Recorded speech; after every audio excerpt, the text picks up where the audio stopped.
Today we have an amazing guest. We have Jenny Randhawa, owner of two locations, almost three, of Blo Blow Dry Bar, and she's just down the street from Caviar Skin Clinic. Welcome, Jenny. Thank you. Thank you for having me. Yeah, I'm actually super excited because I do go to Blow quite a bit because you guys are just down the street. So for Yes. any events where we need our hair and makeup done, you guys always do the trick. So it's so nice to finally sit down with you. Yeah, I love meeting our clients, especially from the neighborhood. So thank you for having me. Yeah, and you guys are pink. Yes. So it's nice. We're very cohesive in our branding. Yes, we get each other. Yeah.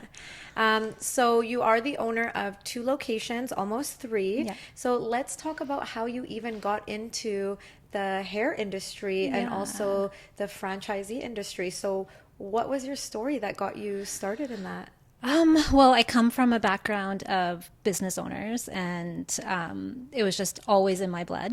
I did my undergraduate degree in sciences. I wanted to be a doctor. I was full force going that way until I got to organic chemistry. And whoever has done organic chemistry knows that is not a fun subject. So at that point, I was trying to decide, how do I stay within healthcare but not do medicine? And that's when I learned about the Master's in Health Administration program. And so I pursued that, worked in the field for about 8 or 9 years, but my mind was always on finding a business that resonated with me. And so I just kept looking, kept my eyes open. I wasn't opposed to anything. Even one time I was looking at this salad loop company. Oh, yeah, I Right? remember those? Salad Loop. Yeah. There was about 7 of them downtown, and I was so into, I've always been into health, but that really resonated with me. And I was, researching that. Then I decided, okay, maybe that's not the right route. And then one day I was getting ready to go to work at Vancouver Coastal, and the founders of Blo were on global news. And here they are in 2007. I was only 28, 29 at the time. And his name was Val Litwin. He's one of the founders. And he started talking about Blo and how this new concept was coming to Vancouver and it was going to change everything. It's the first of its kind in North America. And I remember eating my eggs and dropping my fork. It was just one of those aha, made sense moments. And so that day I went to work and there was an email address on the screen that said, if you're interested in being part of the company, email us. And so I'm like, okay, this is my in. This is it. And so I went to work, emailed the address, and I got a response back saying, oh, well, you're too late. The applications have already gone out, and you only have about 24 hours, like one full day, to get the application in. And I said, oh, you don't understand. I work great under pressure. Send it to me, right? And so they sent it to me. And, going to school, you learn how to do presentations and all that kind of stuff. So I spent a good day putting this package together. And there was a lot of great questions in there, like, what was your allowance as a kid? And Oh, what's your wow. favorite kung fu movie? How much did you spend on chocolate? Like, so many cute questions along with all the fun stuff.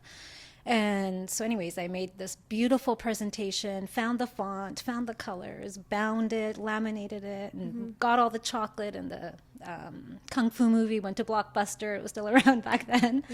And I put this package together and I dropped it off. And about 3 weeks later, I get a call and they said, there was about 75 applications and you were number one. Wow. Yeah. And so I was just like blown away. And so that was in 2007. They hadn't opened their doors yet. So we were still trying to see, would this take off? Would Vancouver women accept this business? Would it be a thing? And so I just kind of watched. And I also worked there on the weekends doing front desk. And I, still had my corporate job. And so then finally, about 2 years later, I signed my agreement. And that was to open my first location in South Surrey. And I still kept doing my healthcare job, and I would run that at the same time. But then about 3 months after we opened, the original 3 downtown locations, Yaletown, South Granville, and the Four Seasons Hotel, didn't have any ownership or management, basically. And so I called corporate head office, and I said, hey, these locations are amazing, amazing locations. You have to sell them to somebody who's going to love them, And they go, well, why don't you buy it? And I'm like, I can't buy it. I don't have that kind of money. I'm 28, you know, like I don't have that kind of money. And I'm like, I can't own 4 businesses. That would be way too wild, you know? And so they said, don't worry, we'll figure out a plan. We'll support you. Let's do it. Because my first location was quite successful pretty much right away. And so I said, okay. And I don't know how I'm going to do this, but okay. And it was just one of those moments where you jump on it, you know, they don't come around very often. And so I opened in April, and then my first location. And then by October, 6 months later, I now owned 4 locations overnight, Insane. right? I had no idea what I was doing running that many locations. I had like 50, 60 staff. And all of a sudden, all these young people are looking at me like, I'm this leader. And I was like, oh my God, you know, it was so overwhelming. And I remember the first year, especially, every day I cried. Every single day I cried, with no matter how small or big the problem was. So it was a lot. So that's kind of how I started. And then I obviously had to leave my healthcare job once I had that. And so I had I had 4, and then I ended up selling the first location, the South Surrey location, when I got pregnant with my daughter. And so in 2013, I just focused on the 3 downtown locations. And I did that for 10 years. And so ran those 3. I had my daughter first, and then I had my son. It was just a lot at one time. Yeah. And then in 2020, when obviously COVID happened, actually it was right before COVID, the Four Seasons Hotel shut down itself, right? We were all so sad in Vancouver, right?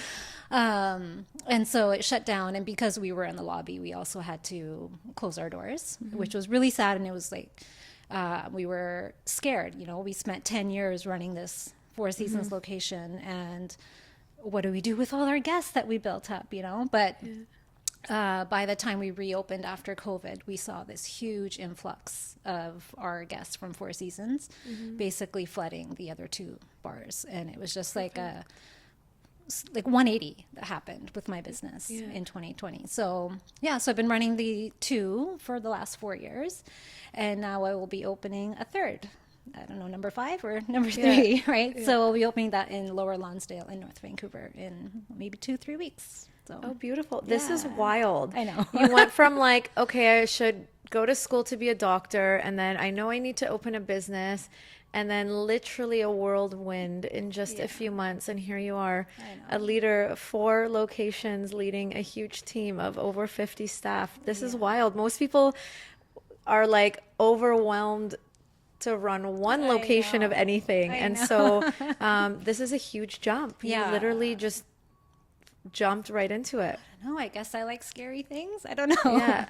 Well, part of that, like working well under pressure, and kind of, you know, if you couldn't handle it, it wouldn't have been done. So obviously you kind of had that level or ability to just do it as you go and figure it out. Yeah, I guess that's the mindset I had. You know, I'm like, I know this is a great business. I know it's a great concept. I just have to figure it out. So I just took it step by step, trying to learn how to do it. So, and since it's like a franchise model, when you got the first location, did you pay initially, or did they kind of work you into that as well? I did pay. Okay. Yeah. So my first location, I did the whole thing. I got a business loan, and you know, did the deposit and did the build out, all that kind of stuff.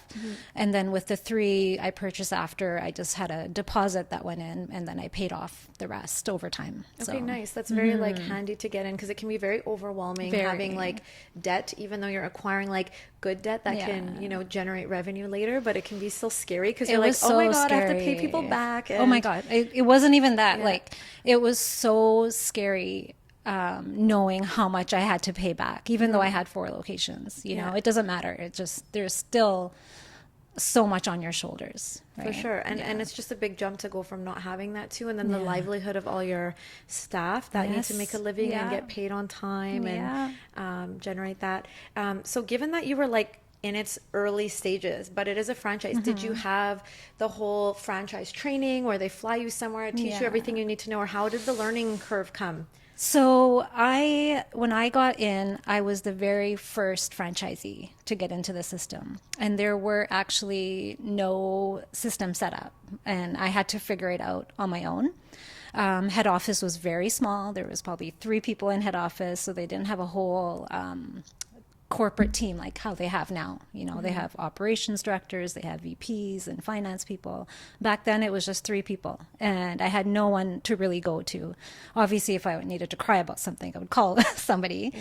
But in terms of training, there was nobody. And so I had to create the system, especially owning multiple locations. It's one thing to own one location, but when you're owning multiple locations at one time, you have to create systems that make things efficient, right? So I figured that out, and there were times where somebody new they hired at head office would fly down to Vancouver, and I would teach them how to do payroll or scheduling or whatever it was at this time. So yeah, being the first person, you didn't have that kind of support. And I would say for the first 5 years, I didn't have that. And it wasn't until maybe like 5 or 6 years later that the corporate office started getting bigger and developing more and creating, all the systems that they have now. And so now when new people come on board, they do go to Toronto and get the full training, and they get we always laugh. I'm like, well, I didn't get that USB stick, so all the new people get really great hands-on training. So.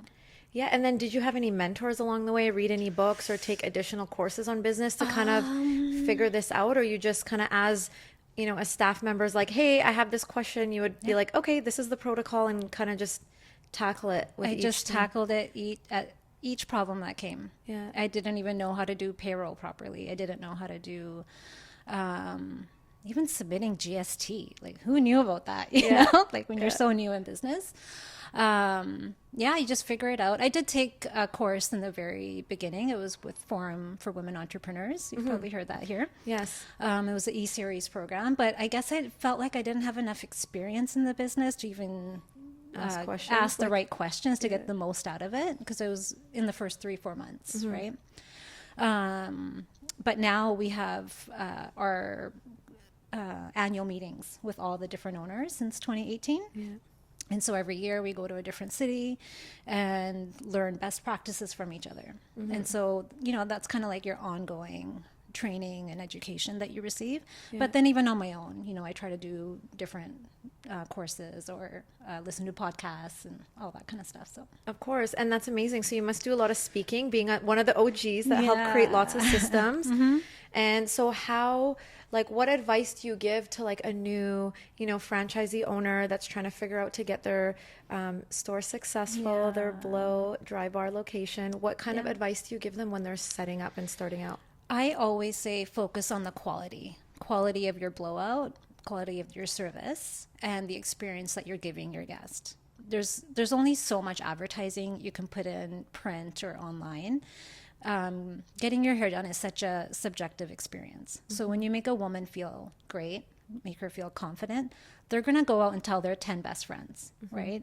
So make that experience worthwhile, and your business will just grow. So I always start with that, and I just say keep it simple. Like, don't try to do 10 different things. Pick 3 things that you're going to do and go from there. Yeah. I think it's so important to just get really good on those kind of niche services that you can provide for your people. And it is true, because when you have a good experience, especially with hair or makeup, you rave about it. Everyone wants to look great, and that they looked so good at this event, and you feel all the compliments, and as a woman you feel so great, or as a man, and it's nice to hear that. I just still cannot figure out for the life of me how you guys have figured to do a blow in 45 minutes at home. If I were to try to do that to my hair, and honestly I'm there for an hour and a half trying to figure out my hair. But one thing I do love about Blow is the quick turnaround time. Like, I can go in there, my hair is washed, clean, blow dried, styled, all in 45 minutes. It's insane. Who designed this? So this is part of the model. And one of the questions one of the original founders asked, you can go to a nail salon and go get your nails done in 45 minutes. Why isn't there a place where you can go get your hair done in 45 minutes? You don't need all the extra pampering and sitting in a salon for 2 hours. You don't have time for that. So we wanted to create an experience where women can literally just walk in, call that morning, whatever it is, come in 45 minutes, and then they can get on with their day. Like they don't have time to spend all day there, right? Yeah. And this also allows women to come in weekly or twice a weekly. Or twice a week. We've had so many guests over the years that come in 5 days a week or 3 days a week, right? So it's meant to be an affordable luxury, but it's also meant to be efficient. Yeah. So the techniques that we use will give you the same result as you're spending in a salon for 2-3 hours, but we can get it down to 45. Yeah, these days with the modern, woman and man, we don't have time. No. The time as when we were little girls spending, well, not little girls, but young teenagers and young women spending 3 hours getting ready. It's like we just don't have the time when you throw in that we have to, typically are working nowadays. So it's very convenient, I have to say. And we get a lot of our guests. So when I'm out there, people just assume that women only come to Blo for a special event, and they only come in to get an updo or, get super fancy for an event. But I tell them, no, like 90% of our clients are women who are going to work. And they're coming in at 7 a.m. to get their hair done because they have a court case, or it's a doctor or a lawyer, or anything, like any sort of profession. They don't have time. So they come in, get their hair done. They're working on their computer while they're doing this. Or it might be a new mom who just does not have the time to wash and blow dry her hair. So she'll come in and, looking very tired. And this 45 minutes may be the only break that she gets. Yeah. We have clients. I just talked to her the other day. Her name is Maggie. And she's been coming to us for 15 years. And she said to me, she's like, Jen, do you know why I started to come to Blo? And I said, no, I just thought you loved it. She's like, well, no, I do love it. But she had cervical cancer and she had lost all of her hair. And she said that when her hair started growing back, she had no idea how to style it. And so she started coming in when her hair was just really short. And then as it got longer, we kept helping her style it. And she's like, Blo holds a very special place in her heart because we were with her during her most difficult time in her life, right? So there's many reasons why women come in. It's not just for special events. That's beautiful. Do you guys work a lot with other kind of charities or kind of programs in that way, especially because you guys are dealing with not only hair but beauty, which can be such a sensitive thing for a lot of people going through, especially health concerns? I love giving back to women's shelters. And so every year we provide blowouts and other sorts of pampering items to women that wouldn't normally use this service, right? It's not something in their budget, or maybe just didn't even think about it, so that's one of my favorite places to give back. But yeah, over the years we've worked with like Dress for Success. We've given women blowouts for that. There was a time where we were going to Ronald McDonald House, and we were there for the day, so we would help the moms, especially that were there with their kids. We would do their hair and dry style, whether it's a dry style, or if their hair was wet, we could do the full blowout. But yeah, there's been so many over the years, I can't even keep track.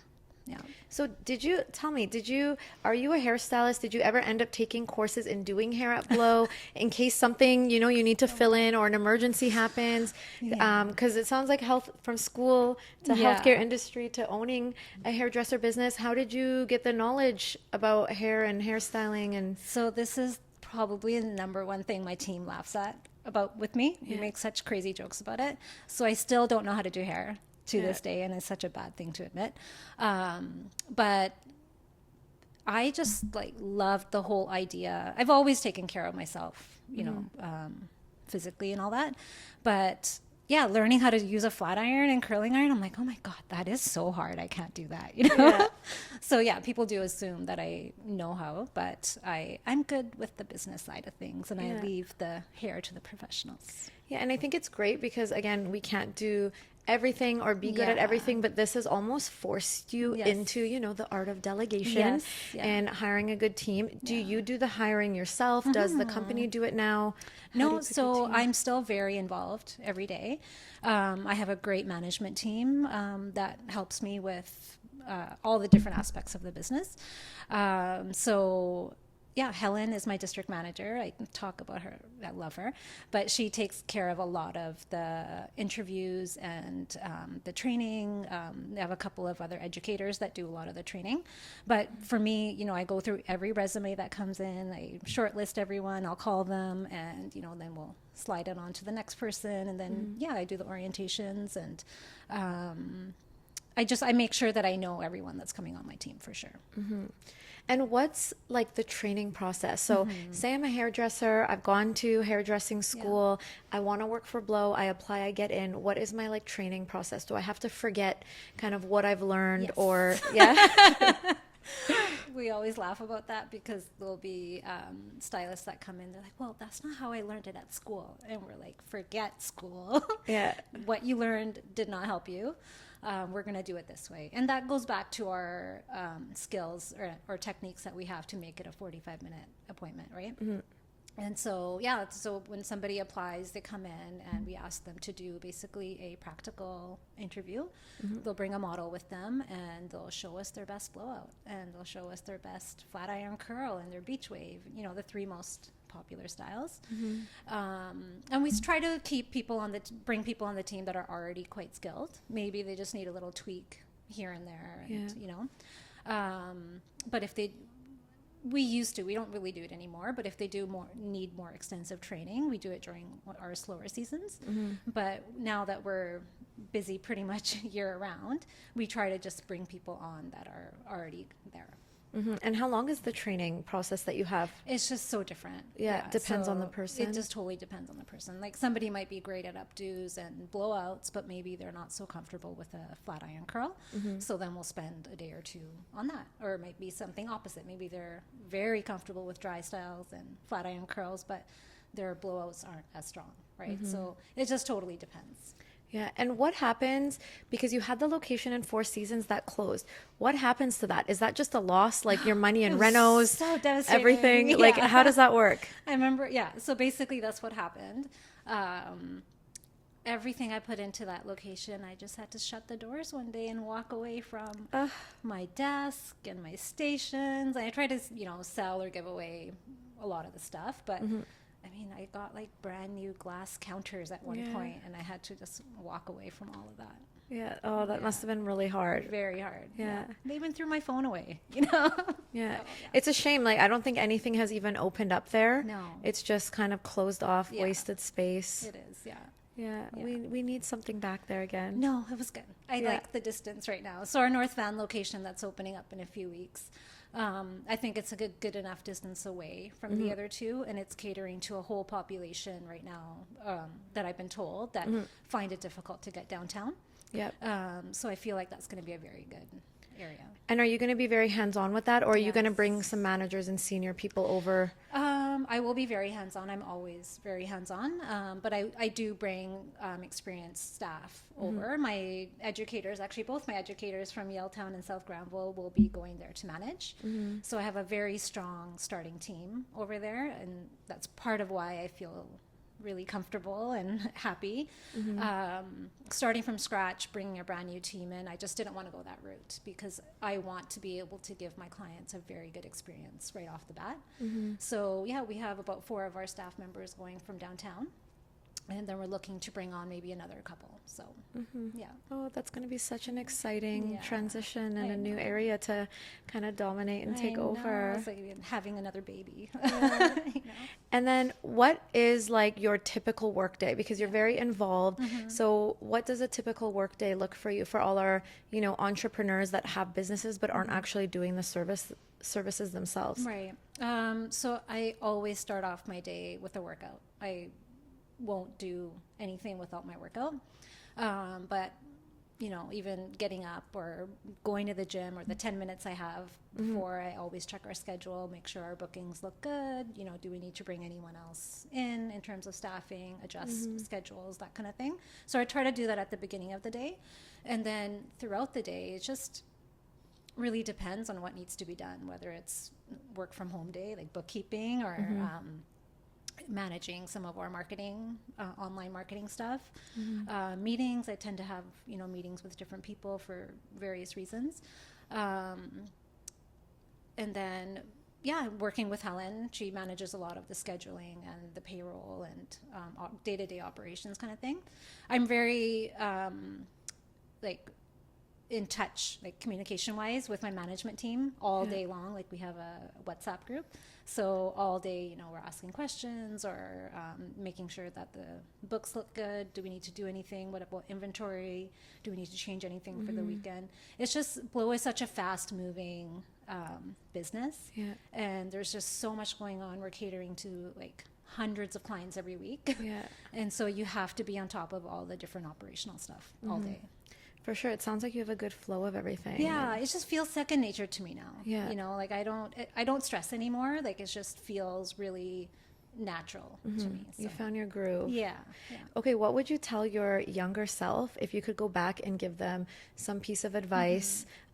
What kind of mentorship would you give them if you had to go back in time with the knowledge you know now? Always negotiate the numbers. Don't be scared to speak up. Growing up, I was always a quieter one, and I hadn't found my voice yet. And so I learned over time how to bring that voice out, right? And standing firm on what I believe, what I want, what I think is right. So just being confident in knowing what's good for you and your business. But yeah, knowing your numbers. Like I had such stars in my eyes when this opportunity came up to purchase the 3 locations. Just like a backstory to that, I'm from a very small town in the Okanagan. I'm from Penticton. 30,000 people at the time. Now there's maybe 40. But I always had dreamed of moving to a bigger city. And so my first step was Victoria. And when I moved out of Victoria, I moved here downtown Vancouver. And I remember coming here one of the weekends when I was 21 years old. And I said, one day I'm going to own a business in Yaletown. That was 10 years prior, right? And so when this opportunity showed up at my door at 28 years old, I said to them, I will only buy Yaletown. It was like a full circle moment, right? And at that time we couldn't split them up or anything, so it came as a package. I had to get all 3. And so I just thought, I was just so mesmerized by the opportunity that I didn't take time to look at the financials and get proper guidance and negotiate the terms and all that kind of stuff. I just said, yeah, I'll do it. I can make it work. I'm great. I know how to do it, you know? Yeah. So just taking a step back and not being so emotionally invested, I think. I think, though, what a crazy vision to come to life where you're just like, oh my goodness, this almost fell in my lap. That now Yaletown, what I thought of when I came here, it's happening. Yeah.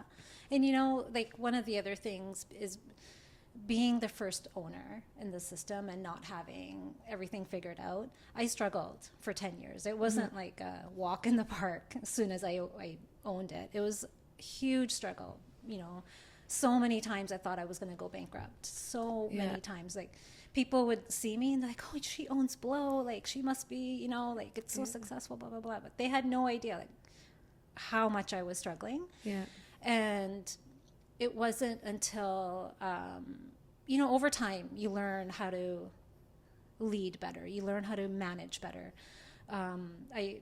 I implemented a whole organizational structure in 2015 or 2016 when I had my son, because I was still trying to be a manager at each location, still trying to run behind the scenes stuff, and I was getting nowhere because I was doing such a bad job trying to do 20 different things.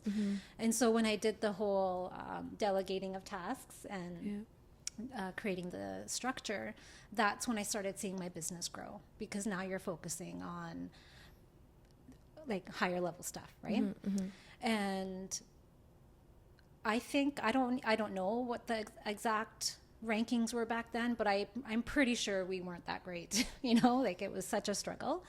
But now, you know, the last 3 years we went from there to now being the number 1 and 2 location in Canada and number 3 and 4 in North America. So that just feels like such a full circle moment from where we started to now where we are. It just makes me so proud, you know. That's incredible. Yeah. That's like amazing. Thank you. People, I think, dream to get to this level, and it's so hard to change your mindset of trying to either have control and kind of do everything yourself, because all the information is in your head. And there's a point where you have to, you know, get that out on paper so you can create little like mini me's that have the same vision and can impart that same, you know, customer service or processes or training. Is that when you like decided to hire your first manager, and what was that like? Were you like, oh, I'm relieved, or was it a lot of work? So actually, prior to me creating this org structure, I had a team of women, young women, who were already running the business, the front desk. They had already been there for 5 years. Like they were young. They were 23, 24. They had been there since they were 18, 19 years old. They actually knew the clients better than I did. They knew how to book appointments so fast, like way better than I did. So they already knew stuff, right? And it was more a matter of me sitting them down and saying, hey, Sam, her name was Samantha, you're going to run South Granville. And then I would look at the next girl, Melissa, you're going to run Yaletown. And then at Four Seasons, Sonia, you're going to run Four Seasons. And on top of it, you each are going to take care of another part of the business. And when I did that, right away, my business increased by 30% within 3 months. It was crazy. And it was because you're delegating and you're giving it to the people you know are already great at that business.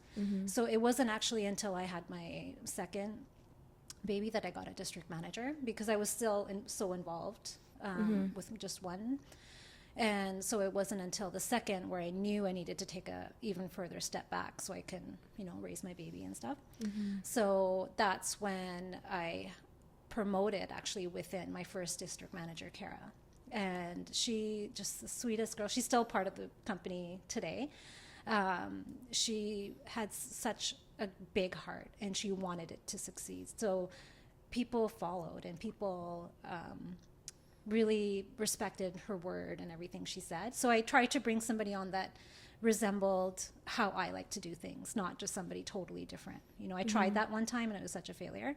So bringing people on that resemble how you lead and how you speak to people makes such a huge difference. And so when Kara went on mat leave, I met Helen, and Helen is me, but 10 times better. I always say, like, she's so detailed, she's so on it, but she's still so loving, still so caring.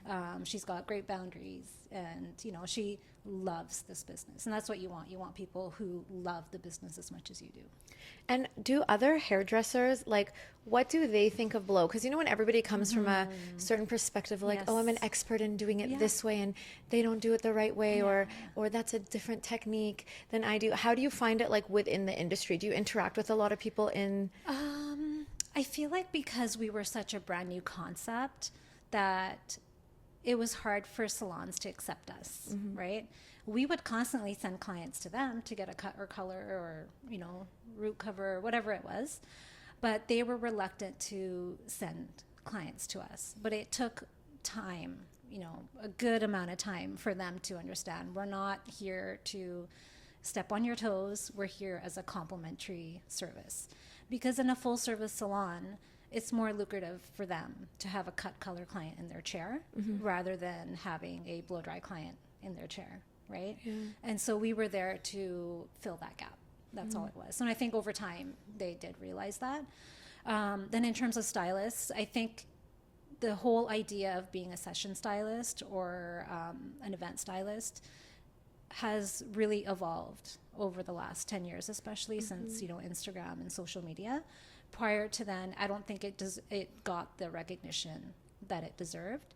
And now they see that the art of styling and blowouts, there's a whole other world to that. And when stylists come in, they say, I already know how to blow dry. And we'll say, okay, let's just take a step back. Can you just try it our way for a second? And usually their eyes light up and they say, I had no idea.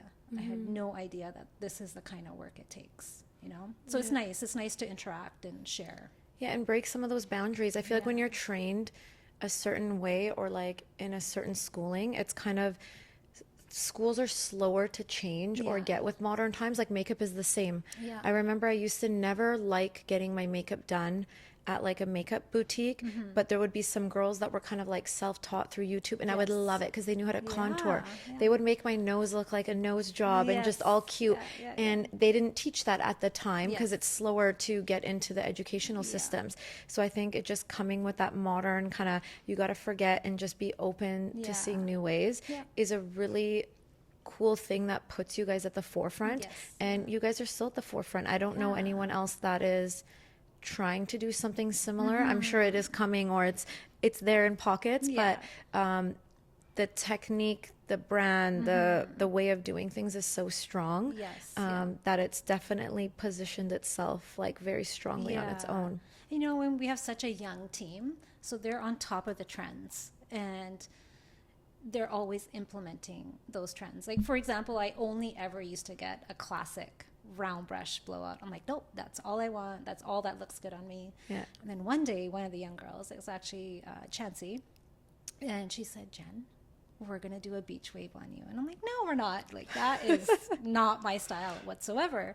And she did it, and now that's all I get, you know. And we are noticing the trend with our clients is they're trying all these new things, you know, and it's because, you know, the younger people are bringing that up. Even with our corporate office, there's such a young team there. In even our social media and marketing, you know, they're trying to show all different types of styles and looks, what's on the runway and what's in Europe and all that kind of stuff. So yeah, we're always trying to evolve. And are you still in touch with like the original founders that created the concept? Yes, Judy Brooks. So her name was Judy Brooks and Devin Brooks.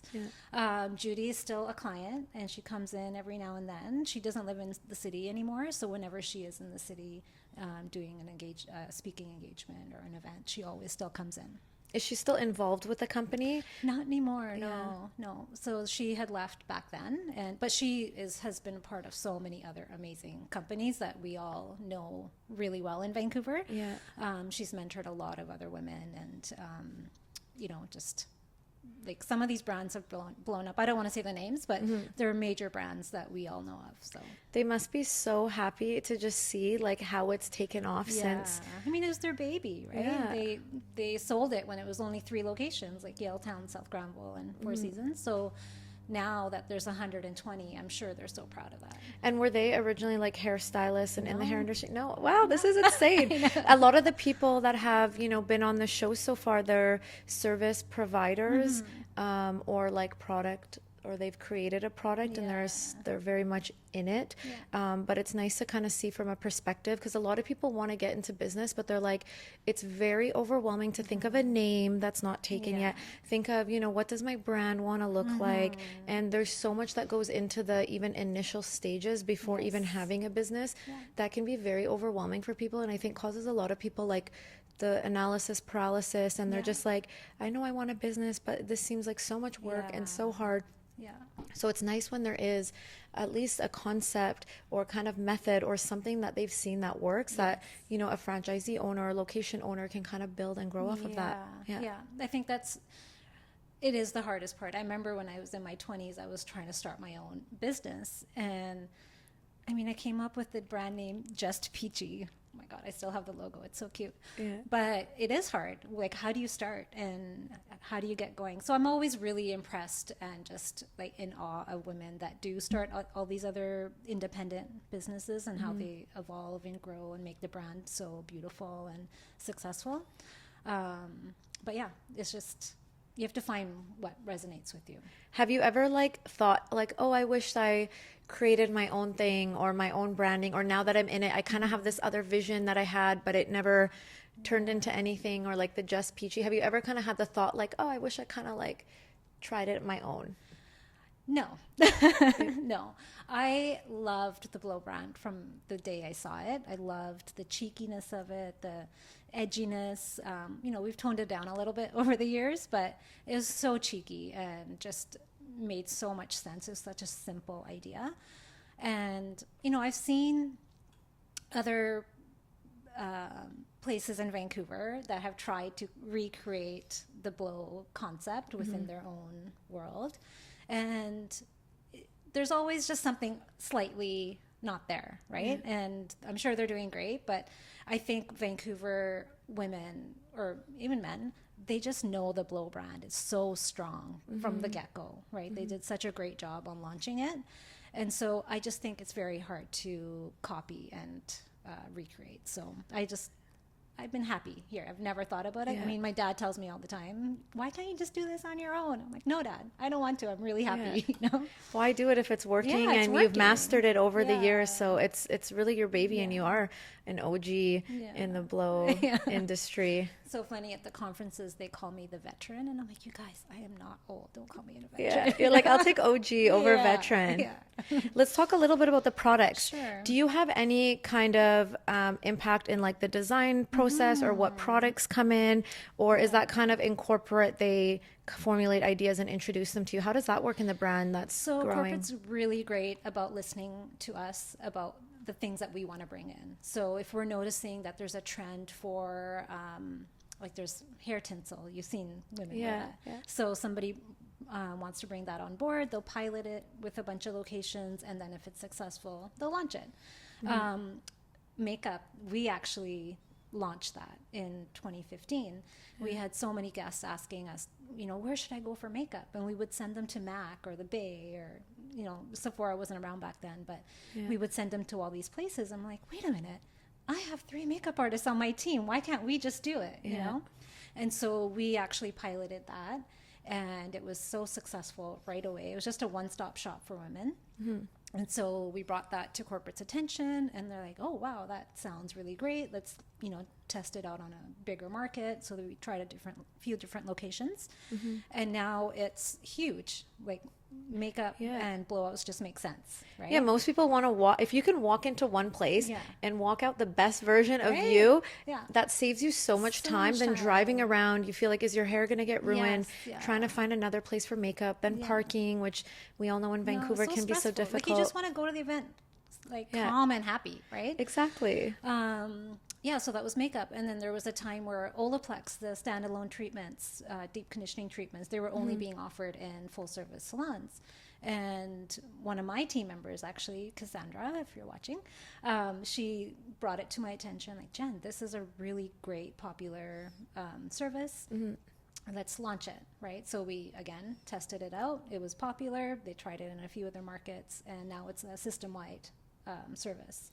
And then the extension started, and clients were asking for tapes or wefts or clip-ins even. Yeah. And so we have partnered up with Glam Seamless. They're out of the States, a very popular company. And so we've been carrying not only the full set of clip-ins, but this little guy right here is just a volumizer set, 2 pieces that just go right here. Sometimes women just want a little bit of volume, or even just different color face framing layers. So this little guy, that's what it's meant for, just to add a little bit of volume right here, and you just clip them in. So I feel like this is amazing because, yes, the younger girls like their super long extensions, I find, and very high volume. But sometimes for me, I'm like, okay, now I'm like in my mid 30s. Yeah. I still want volume and want to be, you know, like well kept and well presented, but I don't necessarily want to go the full, like just a little volume. So I think it's nice that you guys are offering these services, and yeah, it is one thing to like move with the times, and everyone's, you know, a lot of people have extensions or want, or just want need a little bit more volume for the look that they're trying to create. I feel like even when I'm on Pinterest, like trying to look hairstyles, I can tell like they've got some type of extension at least for volume to create that look. Yeah, Yeah. and that's what this is meant to do. So Yeah. It's been so fascinating sitting down with you and getting to know a little bit about, you know, the franchise model and kind of building this business and really being one of the pioneers and kind of the growth and scaling of Blo Blow Dry Bar. It's been such a pleasure. I love sharing my story, and also just the Blo brand. You know, it just makes sense for so many women. You just want to feel good, feel confident, just come in. You know, you'll feel so much better after 45 minutes. So We're going to end with a little quick fire. I'm just going to ask you some questions. Answer however you will. Okay. How many cups of coffee did you drink last night? Last night, 0. This morning, 2. Amazing. What's a typical eating day for you? Like, what did you eat yesterday? I eat the same thing every day. It makes my life so much simpler, but I eat eggs, egg whites, chia seed pudding, and then a good protein and salad in the evening. And protein Nice, shake, very obviously. healthy. Very healthy, yeah. What's the last movie you watched? Oh my gosh, probably My daughter is obsessed with Marvel, so we watch all the Marvel movies. Oh, love it. Yeah. How old's your daughter? She's 11. Oh, cute. Yeah. And then what's the last book you read? I am reading this book called The Constant, and it's about change and evolving and accepting change and not being so worried about it. Beautiful. Well, thank you so much again for being here. It's been such a pleasure, and I'm so excited to come back to Blow. Yes, I can't wait to see you. Thanks. Thank you.